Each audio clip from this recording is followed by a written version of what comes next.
Dear, I hope you're okay with the coughing. Yeah, it's my asthma's been exceptionally bad. I had a slight cold while we were in Vic Falls, and then since then the How asthma's was just Vic been bad. Falls? Vic Falls is awesome. It always is.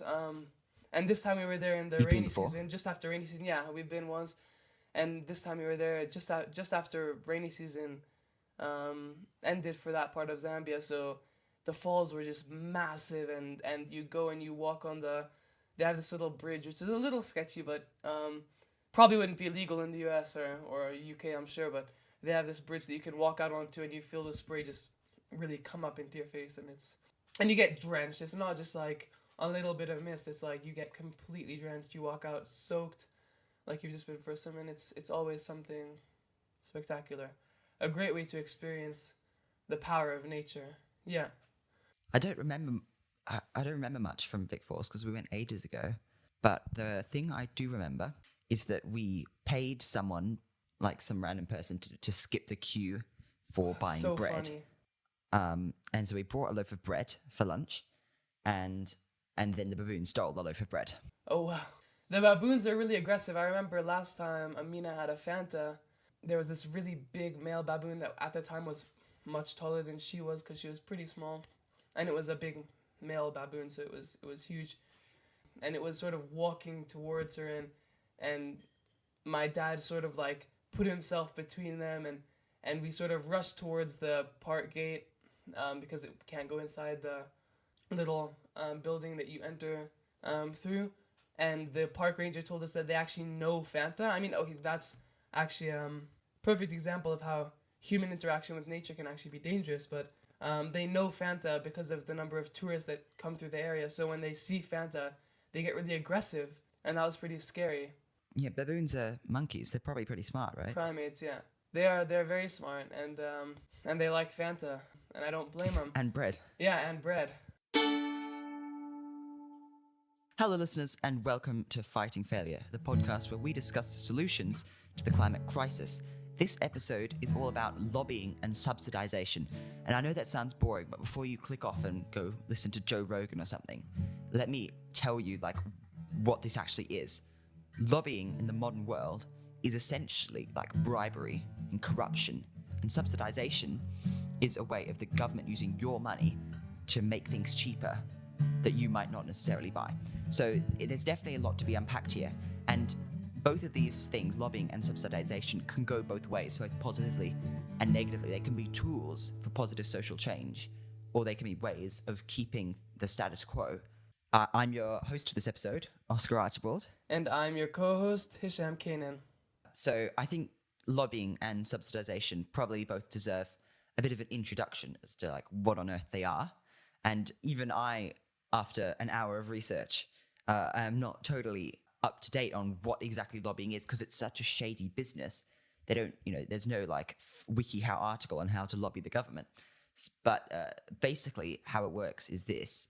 Industries like coal, oil, natural gas, dairy, livestock farming, big tobacco, big food, all of these sorts of companies and industries have certain interests, and they want the laws to align with those interests to make it easier for them to do business and ultimately to make a profit.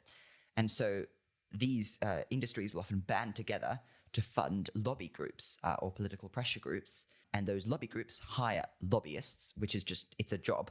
And those lobbyists then lobby the government. So the word lobbying, I looked it up. The etymology is really interesting. It actually comes from in the UK, in the House of Lords and the House of Commons, which are the two houses of Parliament, before they would before the MPs would enter for their debates or leave for their debates, they would be waiting around in the lobbies, and that's when people might come up to them and try to persuade them of a certain political opinion. And so lobbying in itself, if you look up the definition on the Parliament UK website, for example, it's not going to tell you that, oh, this is when big tobacco pays a bunch of money and bribes politicians to make advantageous laws. No, lobbying in itself is just about, using your right as a private citizen to talk to your elected representatives. However, this means that ultimately industries who have a lot of money take that very far. And if you have more money, you can actually afford to be in London all the time and to spend your day hassling members of parliament, or to pay them. Often there's a lot of money involved. So, for example, I think £300 is the threshold for how much you can basically pay or bribe a member of parliament without them having to disclose the bribe. And so you could say buy them tickets to come see, horse racing, and then chat them up while they're there. And so there's a lot of sort of shady business that goes on, but that is ultimately what lobbying is. And having, hopefully, what the lobbyists hope is that having done all this schmoozing and boozing with the members of parliament, that then when they stand up in parliament, they will make a speech or vote for legislation or propose legislation that is aligns with the interests of the lobby group. And it should be noted that, that lobbying, as well as subsidization, can both be really good tools to push people in I don't want to say good, but in a direction that might be more beneficial to the environment and to the public. But like Oscar just mentioned, it's very often used by big companies and by the government to push agendas that really match their needs and their wants, and often corruption comes into it. And they're profiteering interests, really. So when we talk about lobbying this episode, we're basically sort of referring to sort of, I guess, what we would call industrialized lobbying, which is, a proper set-up system of industries and profits and money. Whereas, like signing petitions, for example, is another form of lobbying, but that's quite different in its scope. So we're going to be talking about sort of business lobbying or interest group lobbying as our main sort of point. But, a great example of lobbying going both ways is the Willow Project, which we mentioned in the last episode. And I believe Biden it's an oil pipeline in Alaska, is it, that Biden recently approved? Yeah, that's right. Yeah. And so the proponents, lobbyists of this oil pipeline would have been the oil interest groups, the people who want to build the pipeline, the people who want to keep oil as a source of energy in the US. And they would have been the ones lobbying the government, ultimately successfully, to build this pipeline and provide the permit for the pipeline to be built. Whereas on the other hand, another form of lobbying was there was this change.org petition that got millions of signatures, which was asking Biden not to back the Willow Project and to stop it. And so that's lobbying going both ways. But I think that's a great example of how the sort of political business industry lobbying has a lot more power over politics, because they were ultimately successful in this case and so many other cases that we'll talk about later. Hisham, do you want to give us a quick introduction to what a subsidy is? So a subsidy, like Oscar mentioned, is when the government uses taxpayers' money to decrease the price of certain goods and services in the country. So a good example of this, and I'm just trying to think local, is Hisham, which is a program in Malawi. It's Farm Input Subsidy Program, I believe. Hisham, or Farm Input Subsidy something. And what they do is they subsidize different farm inputs. So that's your fertilizers, maize seed, and other farm inputs. Generally not that great for the environment. And what this does is this makes these farm inputs much more affordable to the general public. So that when they're considering, because I think it's like 76% of Malawi's population are subsistence farmers, maybe more than that, close to 80% are subsistence farmers. And so when all those farmers are thinking about what to buy for what inputs to buy for that year, they immediately go to those products. So their maize seed, which is genetically modified, and so sort of promotes the monocropping of maize, and your fertilizer, which can can lead to eutrophication of water systems. So that's overabundance of algae, which can lead to high turbidity in water and all types of problems. And then can also lead to the overstimulation of microbial growth, which also depletes soil nutrients, which are already very sparse in Malawi. And I think one of the reasons that the government really pushes for these things that they're traditionally used here, or not traditionally, but since colonialism, they've been widely used and accepted here. But I think one of the reasons that the government pushes for it, other than just the sake of sticking to tradition, is that a ton of people in parliament and in different parts of government are actually stakeholders, and a lot of people in those guys' family, if they're not even direct stakeholders, are stakeholders for the fertilizer companies, for the seed companies, etc.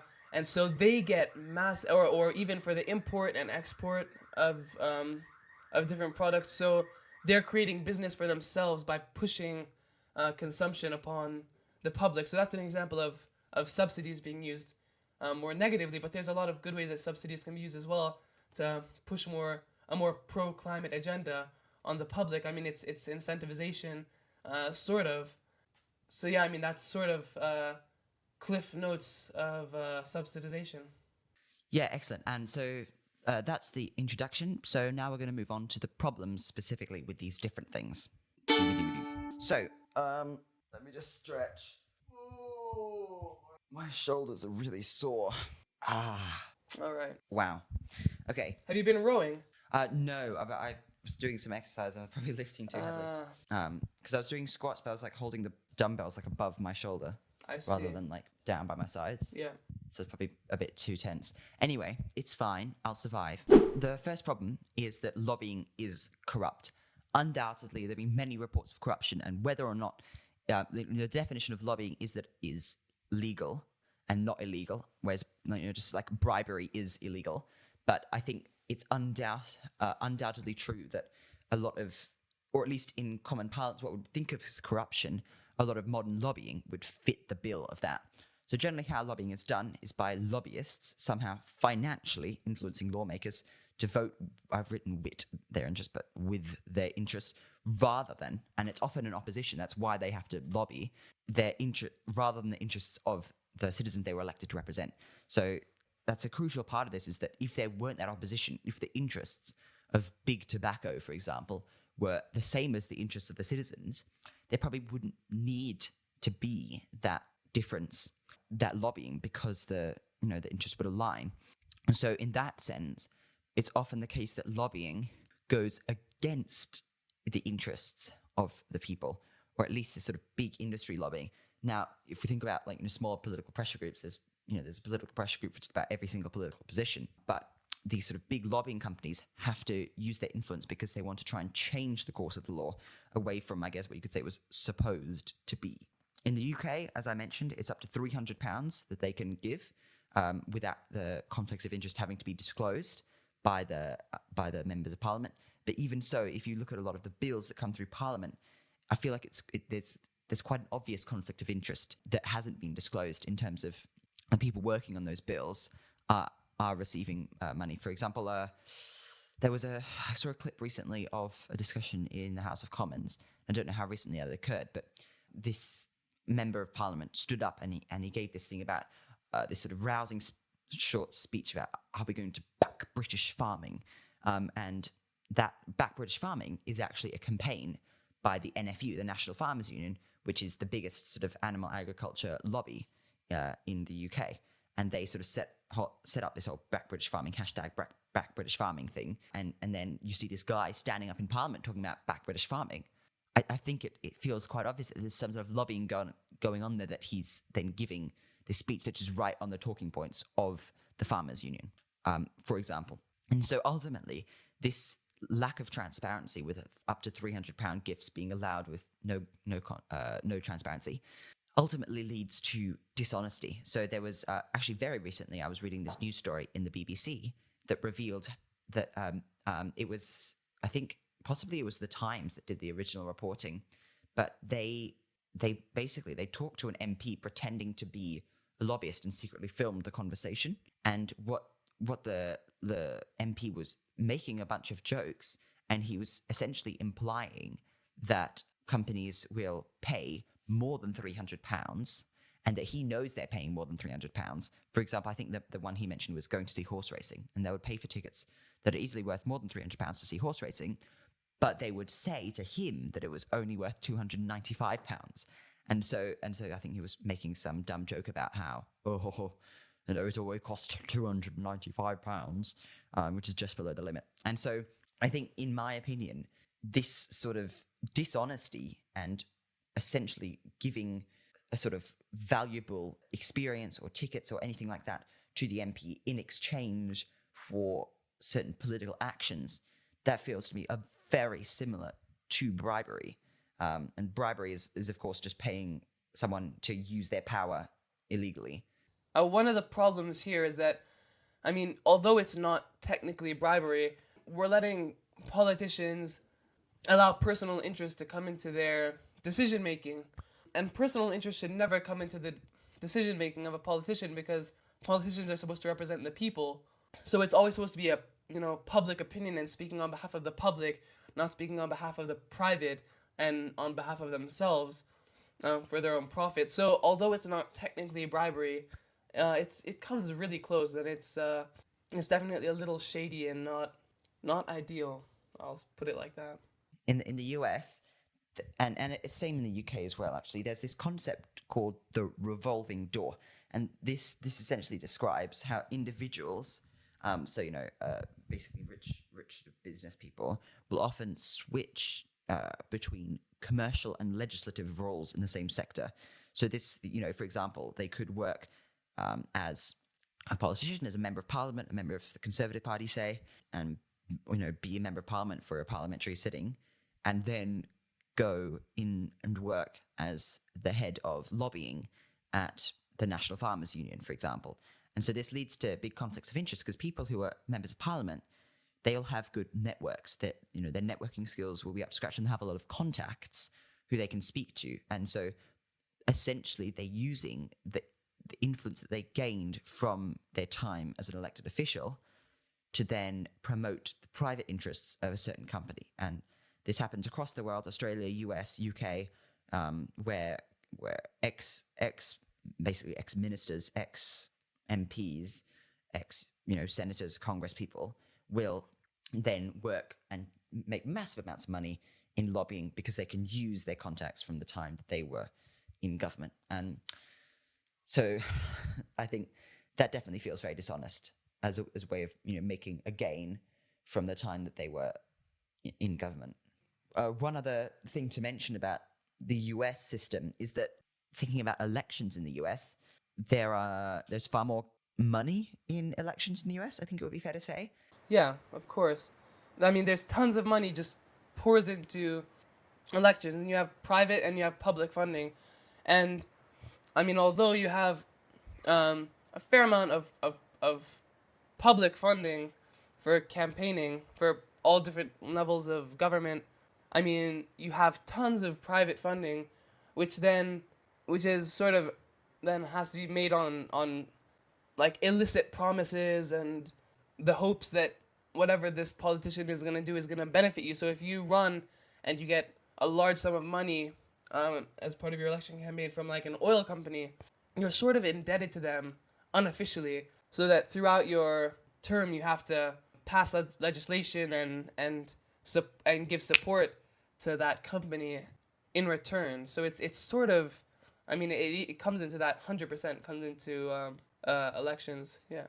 Compared to the UK, the US just has bigger campaigns, and that's because there are fewer restrictions. So, for example, I think, it's 2023, and even last year, the Republicans were gearing up for their 2024 presidential campaign, which is not to the end of 2024, so still not for 2 years, almost. And whereas in the UK, I don't know the exact specifics, but you're not really allowed to campaign until like a few weeks before the election or something like that.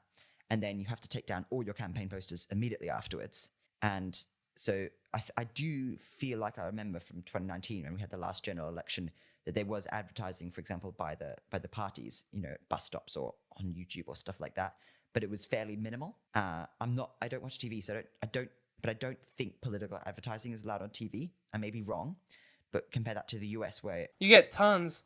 I mean, you can almost never turn on the TV, even in Vermont, or you turn on the iPad. And I mean, when we're based in Vermont and we go into Maine for a week just to visit, and you turn on your Wi-Fi on your iPad to watch something on YouTube, and you open YouTube, and the first ad that pops up is someone running for, whatever, governor. There's always something, and even in Vermont, sometimes you get ads from New York and New Hampshire, and you get the most random, and it's so in your face, and it's essentially, I mean, it's...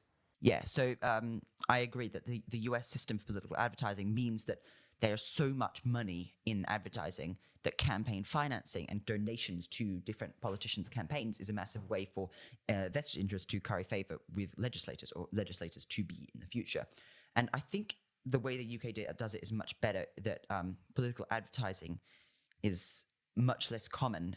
I think an interesting comparison that can be drawn here is tobacco advertising, because it used to be the case that, big tobacco, all the different companies would advertise on TV, and then they would spend lots of money on marketing.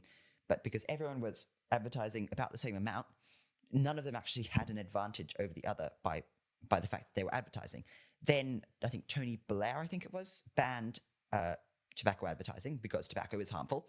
And so necessarily we haven't done that for fossil fuels yet, but necessarily advertising across the world, mostly tobacco advertising has been banned because it is deemed to be harmful, and therefore we don't want tobacco companies to be able to advertise. However, in doing this, while I agree it was the right thing to do, it was a favor to big tobacco, because of not being able to advertise, all the tobacco companies were still on the same footing. And none of them had an advantage of the other because they were all doing the same amount of advertising, which was zero. But now they were saving massive amounts of money that they were previously spending on marketing. And I think there's a parallel to be drawn between that idea and political advertising, which is that if political advertising is made much, much smaller, and there are strict limits placed on how much political advertising can be done and what media can be used for political advertising, then it's not like that advantages either party, unless there's a party that's useless and only runs on ads, in which case it's a bad thing anyway. And so it's still a level playing field, except now there's not a massive way for companies to spend hundreds of thousands of dollars trying to, curry favor with politicians.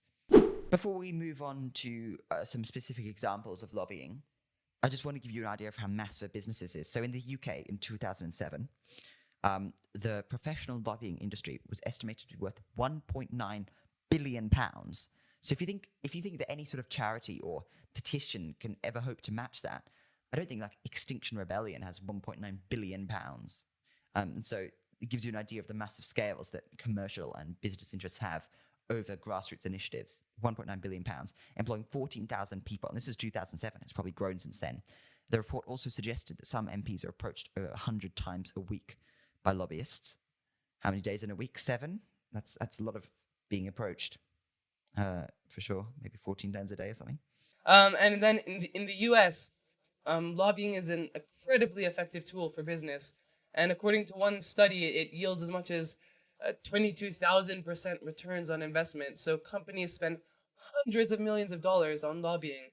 And that again, that's such a large sum of money. There's no way that any environmental agency could lobby as effectively as that. So then it also comes down to money, and often money is made through perverse incentives. So then you're giving advantage to these people that maybe don't have the best goals with their products, other than to make as much money as they can at the benefit or demise of the environment. So it's just massive amounts of money are just being poured into lobbying worldwide. In every country you have this. Environmental groups don't have a return on investment other than the good of everyone in the whole world. That's not, they are sort of spending people's money once, whereas lobbyists that are working for enterprises will make the money back many times over. So let's just give a few examples of specific case studies of lobbying. All right, but let's get on to these climate examples. So the first one is in the US, and it's the Inflation Reduction Act. So for those of you who don't know, the government is essentially, I don't know if this is it subsidization of electric vehicles and solar panels, etc., other things that, so climate smart energy investments that are made by the public. And so basically it just makes a lot of green energy more affordable to the public. However, the Democrats did not have majority in the Senate, which is split about 50-50. And Joe Manchin, who's a senator from West Virginia, opposed the bill, as he has received massive lobbying from the coal industry. Initially the investment was supposed to be $3.5 trillion that were going into this Inflation Reduction Act, and because of his opposition of the act, it actually came down to $750 billion, which is a massive decrease and a big loss. So it's still the biggest climate spending bill in the U.S. history. So it's a landmark bill, but it's called the Inflation Reduction Act, which is a total misnomer because although that is one of the goals of the bill, it's a very broad bill. It is sort of the diluted version of the Build Back Better bill, which is what Biden originally wanted to pass. And because the Senate split exactly 50 Democrat, 50 Republican, they needed every single Democratic senator to be on their side passing the bill. And the one main Democrat who opposed the bill was a guy called Joe Manchin, as you were saying. And so not only has he received a lot of lobbying from the coal industry, he has West Virginia is a big coal state, and that's the state that he's representing. He has personal interests even in the coal industry. It's very complex and very dodgy. He gains personally from trying to dilute this climate action, and I think that's really sick that he's obstructing the democratic process and what is so obviously necessary for his own personal benefit. I mean, and the thing is, maybe it was partially influenced by the public because, like you mentioned, I mean, it's a big coal state. Even in a coal state, like most people don't work in coal. But I mean, even if you're looking at the benefit of the people, an environmental win is one of the best things that can happen for the people in this. It's certainly a trade-off. You know, coal as a source of energy is just totally economically unviable now. It's really expensive. It's really not very clean. And compared to sources like natural gas or now renewables like wind and solar are so cheap now. The US government, I watched a video, I think it was this great YouTube channel called Climate Town. And he had a great video about coal and this whole idea of clean coal, essentially, which was the coal industry was trying to promote. Because they knew that coal was really bad, but they wanted to try and find a way to make it clean. So the US government poured massive money into a bunch of different research programs trying to find ways to make coal clean using different sorts of carbon capture or stuff like that. You know, it was a massive thing that politicians are trying to, you know, promote clean coal, but it just didn't work out. Maybe they made one prototype that was really expensive. All this stuff with the sort of concept of like clean coal and clean oil and offsetting emissions by paying some other government to essentially count a portion of their forested land as your land, which then makes it, you know, it offsets some of the emissions. Like all that concept is, it's a farce, and it's completely. I mean, there's quite literally no. It doesn't make the energy green. It just gives, you know, politicians an excuse to keep spending money on fossil fuels, and it's a disgusting sort of way of making it seem to the public like they actually care, when what they're really doing is just trying to continue making those personal investments, possibly because of lobbying. Just going back to that, I mean, it kind of all goes back to the influence of those industries like oil, gas, coal, animal agriculture, all different. I mean, there's so many groups that have massive amounts of money that they're able to lobby in a relatively uncontrolled manner and get massive returns, like we mentioned. So The only reason that's being propped up by these government initiatives is, you know, any sort of carbon capture and storage. It is only for the interests of the people making money from fossil fuels. It's not good for the environment because you're still pulling oil out of the ground and stuff like that. And we've talked before about how people are trying to technology their way out of climate stuff when we just need to produce, really. And another example of coal is in the UK. Boris Johnson, I mean, this must have been, I think this was in 2021, approved plans for a new coal mine in Cumbria, despite the fact that, you know, he is the one who pushed forward the UK's net zero 2050 legislation and a lot of those projects, at least in name, if not in actual action. And so there was massive backlash to trying to build a new coal mine, considering that, you know, we're against coal. The UK, you know, there was a period, I think over lockdown, where no coal was used at all for the first time in a very, very long time in the power grid. And so then to build a new coal mine with the excuses of, well, if we're going to be using coal anyway, well, it may as well come from here. What I kind of hate about a lot of the COP is that it enables countries again to look like they're trying to make progress and then just blatantly lie. So they sign on to COP and everyone, it's like, hurrah, big, you know, win for the climate, and everyone gets all excited.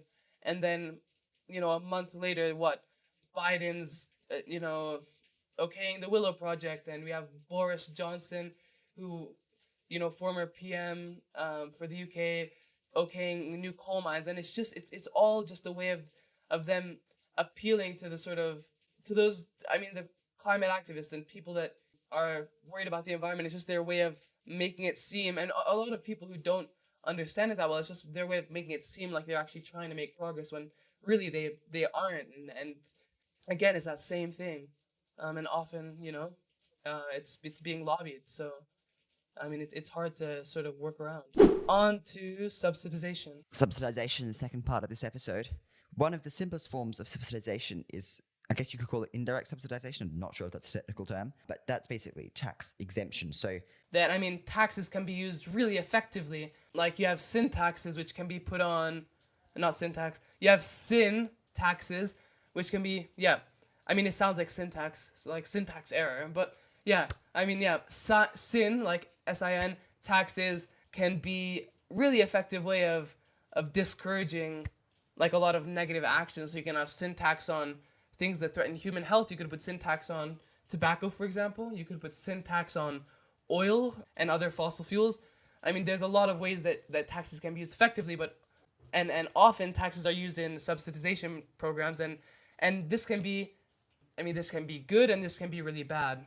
Another example of or a good example of tax exemption is or not entirely, but is the Inflation Reduction Act, which you get, what it really does essentially is offset some of the tax that you pay on certain products to encourage the purchase of climate smart technologies.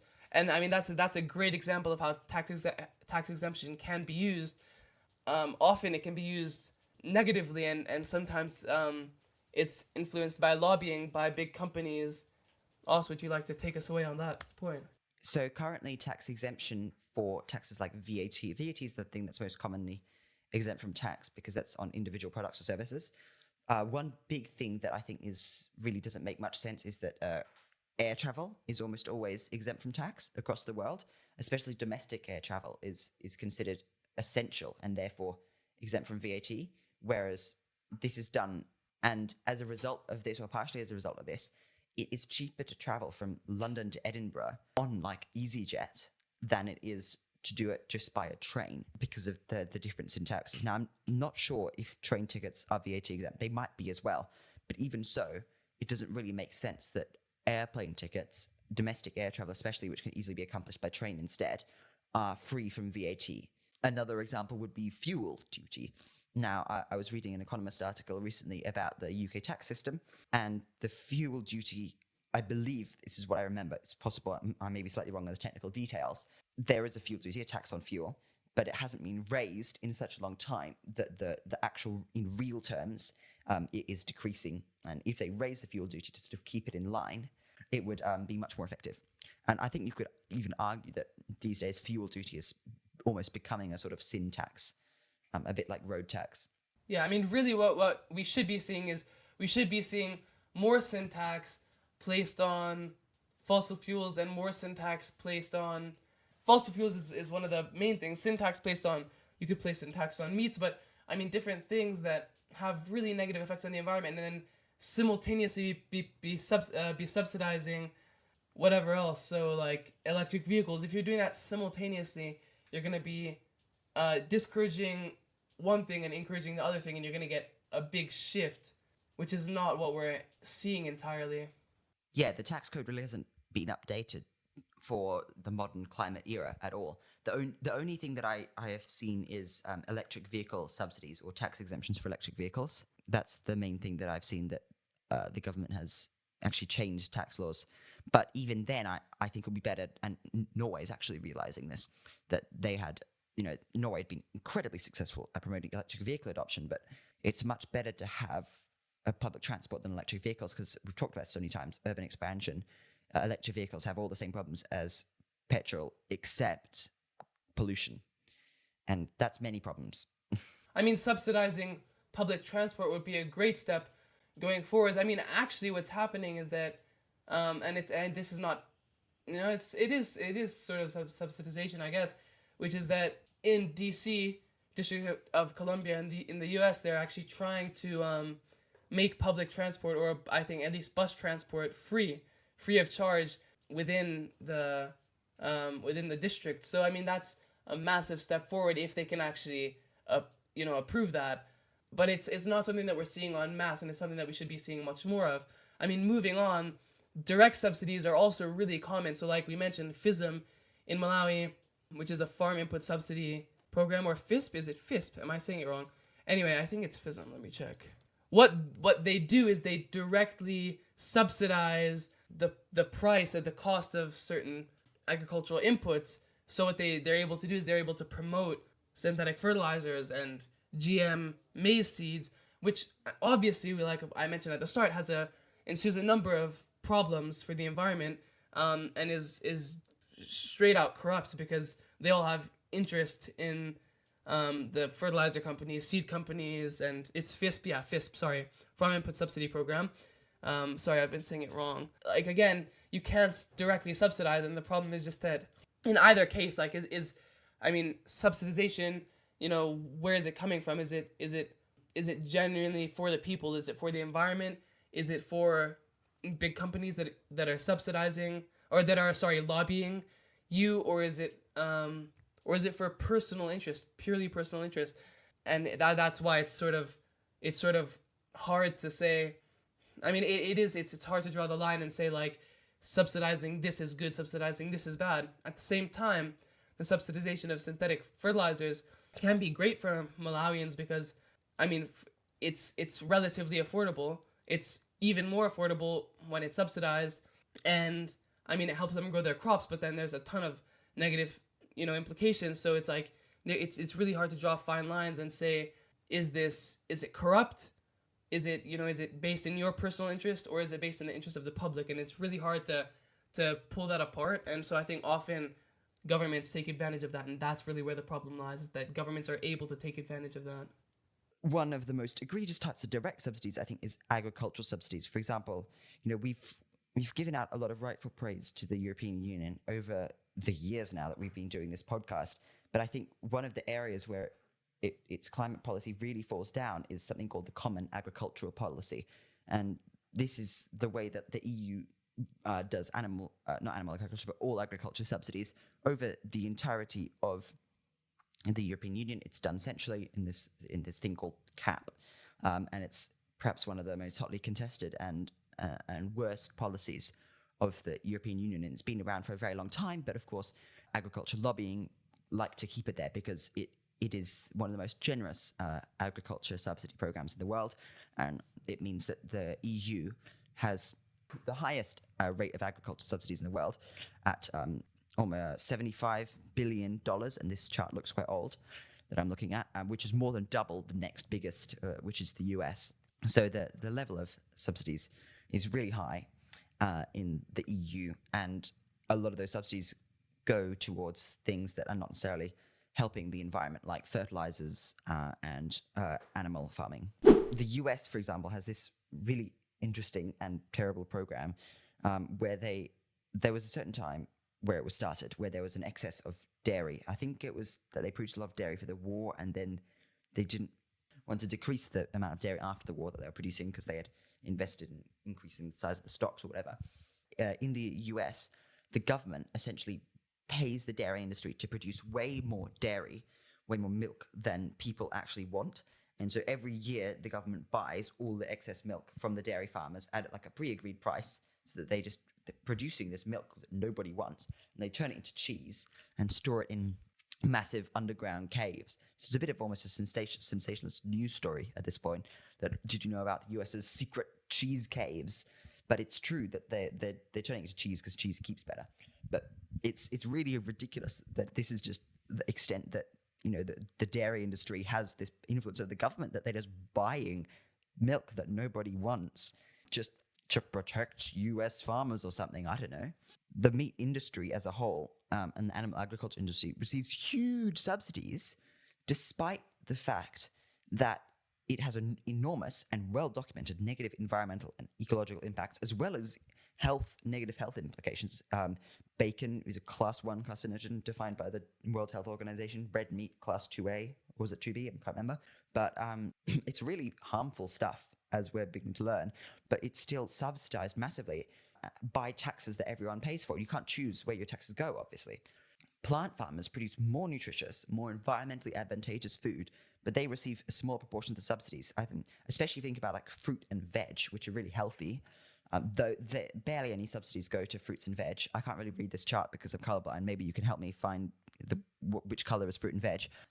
Given the massive subsidies on milk, I think it would make a lot of sense, given the terrible environmental impacts of dairy milk, to instead transfer those subsidies so that milk alternatives like oat milk, soy milk, rice milk, almond milk can have price parity with dairy milk, so that people across all sort of income levels can make a choice of what type of milk they want to drink based on the environmental credentials or the health credentials, rather than the fact that dairy milk is just cheaper. I mean, also in countries where the meat industry is large and has significant hold, and the dairy industry too, I mean, obviously they're going to have a much greater ability to lobby their products, and then that makes governments more likely to subsidize their products. So that's why you see so much. That's why you see like in Australia, like meat is, takes up a large chunk of their subsidy program. You see in the U.S. it's fairly large. I mean, that's why you see it so much meat being subsidized, is because a lot of countries have a fairly large industry based in it, and it just has so much influence. It's really hard to work around.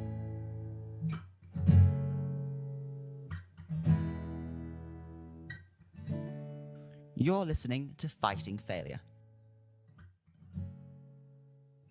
This is episode 43, all about subsidies and lobbying. It's part of a section on climate finance, a subset of season 4, Beyond the Bottom Line. If you're enjoying this so far, sharing it with someone else would be a massive help. Now let's move on to the solutions. The number one thing that I feel like this has been mentioned a million times in various different episodes, is transparency. And transparency is important in so many walks of life, and in lobbying it's incredibly important, because we need to draw the line between lobbying and and bribery, and we need to be able to, people need to know about what's being lobbied for, so that they are able to, to make their statement in return to that. So it's like it always has to be a two-way street, and there has to be transparency in everything that the government does. It's crucial. Yeah, which is why things like the Freedom of Information Act are so important. So democracy should ban lobbying, or not ban lobbying, but legislators should not be allowed to receive gifts from anyone. As public servants and elected no, officials, definitely not. They are often already paid exorbitant salaries from the taxpayer, so it's easier to err on the side of transparency. And I know this means that we'd be outlawing things like a little kid giving an apple to their MP, when they're knocking at the doors or whatever. But I think it's just much safer to err on the side of, these people just cannot accept gifts just because that's what we need to preserve democratic integrity. And, I'm sorry that I'll have to refuse your nice card that this little 10-year-old has given me. Well, I don't think it has to go. It obviously doesn't have to go that far. That's not lobbying. So that's. But the thing is that sort of interested lobbying and lobby groups thrive by using the same laws that allow people, that allow private citizens to talk to their MPs, and they're using the same structure politically. Yeah, but obviously you can't ban public access to your MPs and to your representatives. So what has to happen is just that there has to be a ban on that private investment. Like, there has to be some sort of legislation to prevent that. No, I think in fact we need more public access to legislators, and local representatives should be more open to their citizens rather than 100 times a week being approached by a lobbyist. I think that would make more sense for sure. And that sort of leads nicely on to the next thing, which is better citizen involvement. In lieu of lobbying from private companies, we could instead promote citizen involvement in decision making. For example, there have been a few trials of citizens' assemblies, which is where like some random citizens are picked, and on weekends they go and they meet with other citizens who may be from all walks of life and from different parts of the political spectrum. But when you actually have people just talking together, they can come to some quite reasonable solutions to different issues that are proposed from a sort of more citizen perspective. And I think there are lots of ways that citizens could become more involved in the representative democracy rather than stuff being done at the high level in Westminster through lobby groups. There has to be power to the people. So, I mean, it has to be, if we're going to have private companies lobbying, there has to be, the public has to be able to lobby equally. And I mean, like, there just has to be that when the public isn't heard, that's when you have problems, because the government is for the public. The government's not for themselves, and the government's not for the private sector. So there has to be, and this is one of the things that you guys can do. And like the biggest thing that you guys can do is be involved in lobbying. And it's not necessarily just pure activism or saying save the turtles or whatever. It's talking to your government, and I mean, and it can be hard, but we have to break that barrier, and we have to create a system where we as citizens are able to contact, our government and tell them what our needs are and our wishes are. Because I mean, if we don't have the power to lobby, then government's lost its purpose, right? So I mean, it's essential. Another point that I was mentioning before is passing laws to reduce the scope of political campaigning and advertising, reducing campaign spending, and there's a scope for politically minded campaign donations. And lastly, subsidisation. And this is perhaps easier than lobbying, because if you reduce subsidies, you can just do that when you pass the budget. You can reduce subsidies, not like you, but like the Chancellor of the Exchequer or the President or the legislature in whatever country you're in can change the tax code, and they can change who they're subsidizing. I think that countries should strive to immediately remove all subsidies for animal agriculture, air travel, oil, gas, combustion vehicles. I mean, yeah, I mean, it's hard to remove all of it, because it's just, I mean, it's general access, and just from an anthropocentric viewpoint, I mean, it's in some of it is what the public needs. So I mean, to entirely remove subsidization would adversely affect the public, but I mean, to remove some of that subsidization and discourage that, and then simultaneously be subsidizing, and then put in that the money that you've saved into subsidizing another product that's more climate friendly. I don't like that term, but I'll use it. Could sort of start to create that shift that we need to see it, and it's you need to have both. You need to start to discourage one while you encourage the other, and that's when you get that shift. So we need that incentivization via subsidization. We need incentivization. Tax reductions are one of the best ways we can do that, and tax increase. So I mean, putting sin tax on things eventually. I mean, not immediately, but as you sort of remove those subsidies, getting to the point where we're able to put sin tax on fossil fuels and on meat. I mean, I think it's already on fossil fuels in the majority of countries, but sort of being able to increase that and put that there, so that we're really discouraging those more negative products and creating that shift. I mean, that's what we need to see. That's what government should be doing, is facilitating that shift, because it's really hard to make as a citizen, as a part of the public, right? You're just trying to make the decision that's healthy for you generally, and B is going to save you money, because obviously money doesn't grow on trees and we don't have infinite money. So it's about governments helping us in that process and in that shift, and getting us into a place where we're able to do what we need to do. Yeah, subsidies should be a tool to make things that are not so accessible more accessible. And I don't think that subsidizing meat, dairy, air travel is necessarily the best way to go about that. And I think, yeah, we should absolutely redirect the subsidies, remove the subsidies for the bad things that are being subsidized, and subsidize those alternatives, like plant-based alternatives to animal products, subsidizing train travel so that it's a more economical option than air travel, things like that, making the government has the power to make the environmentally friendly option the cheaper option. And as soon as that's the case, there will be a mass switch to those more environmentally friendly options that will significantly reduce the carbon that's being emitted from certain countries that do make that change. With that, thank you, everyone. If you got this far, thank you for listening. We'd really appreciate it if you share the podcast with other people, because podcasts don't have an algorithm. That's the only way that other people get to learn about the environment and stuff like that. So that would be really nice. And we'll see you next month. Goodbye. Yep. All right, guys. Take care. Fighting Failure was written this week by Oscar Archibald, host Oscar Archibald, co-host Hisham Kanaan, produced and published by Fighting Failure. See you next month.